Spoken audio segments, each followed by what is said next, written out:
இன்றைக்கி சண்டே ஸ்பெஷலாக சமைக்கலான்னு சொல்லிட்டு நான் மட்டன் நூடுல்ஸ் தான் செய்ய போகிறேன். அதுக்கு நூடுல்ஸ் நல்லா வேக வச்சு எடுத்துக்கிட்டு அப்புறம் மட்டனை வேக வச்சு அதை வந்து நல்லா கொஞ்சம் ஃப்ரை பண்ணி வச்சுக்கிட்டேன் மட்டனை. அதுக்கப்புறம் இந்த நூடுல்ஸை செஞ்சு மட்டன் அது மேலே போட்டுட்டு அதுக்கப்புறம் ஈவினிங் வந்து நல்லா பொடி மாஸ் மாதிரி பண்ணி அதையும் போட்டுட்டு ஃபைனலாக வந்து ஸ்ப்ரிங் ஆனியன் அதை போட்டு நூடுல்ஸ் பண்ணி முடிச்சுட்டேன்.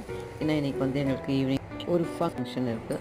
ஸோ அதனால் வந்து அங்கே வந்து ஹெவி டின்னரு, அதனால் இப்போ மார்னிங் பிரேக்ஃபாஸ்ட்டோட முடிச்சிக்கிறோம். மதியானம் லஞ்சுக்கு வந்து ரசமும் மட்டன் கிரேவியும் வைக்கலான்னு பார்த்தேன்.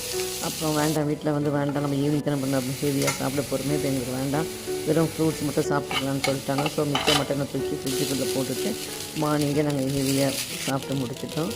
மத்தியானம் நாங்கள் ஈவினிங் வந்து நாங்கள் ஃபங்க்ஷனுக்கு போகிறோம். அது என்ன ஃபங்க்ஷன்ன்றதை நெக்ஸ்ட்டு வீடியோவில் பார்க்கலாம்.